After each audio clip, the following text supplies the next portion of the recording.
안녕하세요. 오늘은 11월 6일 월요일이죠. 루카복음 14장 12절에서 14절입니다. 지난 토요일 복음과 연결해서 식탁에서의 갈등을 드러내고 있지만 그 내용을 볼 때는 루카복음의 목적을 그대로 드러냅니다. 루카복음은 가난한 이들을 위한 복음이에요. 그렇기 때문에 루카복음을 통해서 우리가 가난한 자가 우리에게 구원의 선물이라는 말씀을 하고 계시죠. 예수님께서 초대받았죠. 바리사이 지도자들 중에 한 지도자에게. 그런데 주님께서 말씀하세요. 내가 점심이나 저녁 식사를 베풀 때 친구나 형제나 친척, 부유한 이웃을 부르지 마라. 그들도 다시 너를 초대해서 보답받게 된다는 것이죠. 그러면서 오히려 13절에 잔치를 베풀 때 가난한 이들, 장애인들, 다리 저는 이들, 눈먼 이들을 초대해라. 너에게 보답할 수 없기 때문에 너는 행복하다. 프란치스 교황님께서도요, 교황님으로 되신 다음에 크리스마스 때라든가 연말이라든가 바티칸 주변에 있는 정말 그들과 함께 식사를 하시고 초대했잖아요. 왜? 그들은 교황님을 초대할 수 있는 환경과 조건이 아니기 때문이죠. 바로 복음서 전체 그대로 이 복음의 내용을 교황님은 실천하시는 것이죠. 이처럼 그리스도께서 사용하시는 이 표현들은요, 윤리적이고 또 도덕적 개념 설명을 하지 않습니다. 상업적인 것은 더욱더 아니고요. 주로 가족과 이 공동체 생활, 사회생활에서 친구들과 또 사람들이 만나는 이러한 그 삶의 관습, 여기에 대해서 얘기하죠. 그러니까 친구들 집에 종종 예수님도 식사하러 갔는데 그분의 말씀은 말 그대로 비즈니스라든가 또는 주고받는 그 이해관계가 아니라 바로 하느님께서 세상을 창조하실 때 하느님이 혼자 보시니 좋더라 한 것이 아니잖아요. 하느님은 무상으로 세상과 인간을 사랑하셔서 홀로 있는 것도 좋지 않아서 거들 짝도 보내주시고 그리고 세상을 정말 창조하시면서 인간과 함께 협력하셨잖아요. 그렇게 하라는 것이죠. 세상 창조 때 주님께서 함께 기뻐하기 위해서 하신 것처럼 인간에게 풍요도 창조 때처럼 우리가 그렇게 하라는 초대입니다. 그런 점에서 우리의 오늘 복음에서 주님의 핵심적인 메시지는 네가 보답받게 되는 그 일들을 내려놓아라 하는 것이죠. 계산된 비즈니스 관계가 아니라는 것이죠. 그런 점에서 우리는 사랑이라고 하는 것은요,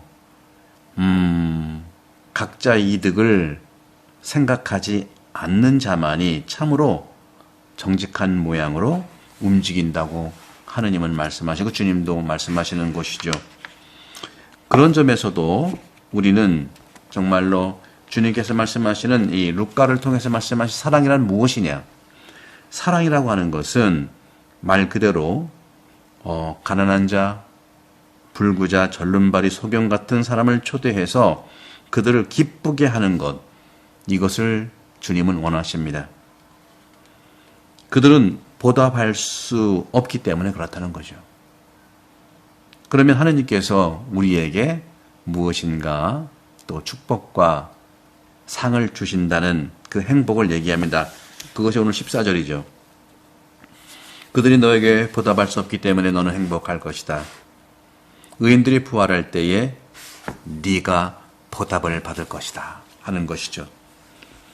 이렇게 지상의 잔치에서 얻은 재물에 대한 이러한 기쁨이 넓은 의미에서 구원을 얻게 되는 커다란 장소와 시간과 방법이라는 것이죠. 그렇게 봤을 때 의인이 부활할 때라고 하는 이 종말론적인 이런 말씀들 이제 11월도 이제 시작됐고 이제 대림 시기가 다가오고요. 가해도 마감이 되는데 점점 종말에 대한 말씀을 우리는 성경에서 읽게 됩니다. 주는 것이 그리스도 사랑의 본질입니다. 이것을 위해서 사랑의 보상은 죽은 이들의 부활에서 함께 나온다는 것이죠. 죽은 다음의 삶, 선한 일을 위한 보상이라고 하는 것은 다른 종교에서도 역시 알려져 있긴 하죠. 그런데 의인들을 위한 죽음은 보다 나은 세계로 들어가는 것을 의미합니다. 다시 말하면 우리 그리스도교인들은요, 오늘날 너무 중심이 되는 것이 물질주의적인 세계관 안에서 우리가 살고 있지 않습니까? 하지만 그리스도인들은요, 물질적인 것만이 아니라 그걸 뛰어넘는 또 다른 세계가 우리 안에서 있다는 것을 꿈꾸고 살아가는 걸 얘기합니다. 우리는 많은 경우에 대화에서도 그렇고요, 많은 분야에서 물질은 중요하지만 물질만 보고 살아가기 때문에 우리는 반쪽의 세상, 아니 어떻게 보면 플라톤도 얘기한 것처럼 우리가 보이는 세상은 가짜고 안 보이는 세상을 투영한다고 했지 않습니까? 이 세상이. 일상적인 언어도 그렇고요, 또 물건도 그렇고요, 우리가 만나는 모든 것이 그렇습니다. 한번 생각해 보실까요? 대화도 역시 우리는 사실, 팩트를 얘기하는 것이 중요한데 어떤 경우는 팩트를 얘기하지 않고 팩트에 대한 내 심리적 해석을 얘기해요. 즉 감정을 얘기한다는 것이죠. 그리고 우리는 내 안에 있는 영의 시선에서 내 언어라든가 상대방의 언어를 이해해야 된다고 말씀드리고 싶은데 그것은 바로 의미를 얘기하는 것이죠. 의미. 그런데 이런 것들이 혼재되어 있어요. 그래서 제가 말씀드리는 이번 11월 우리 본당 말씀학교의 그룹 성경이 이제 시작 곧 되는데요. 그룹을 말씀드리는데 이 책을 통해서 나가는 것은 세 가지예요. 첫 번째, 모든 질문들은 성경 텍스트에 문자가 얘기하고 있는 팩트를 드러나게 합니다. 질문들이. 그리고 두 번째는 그 팩트들에 대한 내 감정적 해석을 얘기할 수가 있어요. 예를 든다면 뭘까요? 그리고 이제 영적인 시선, 하느님의 시선에서 바라보는 것은 의미를 찾는 거예요. 그런데 사람들은 다 각자 달라요.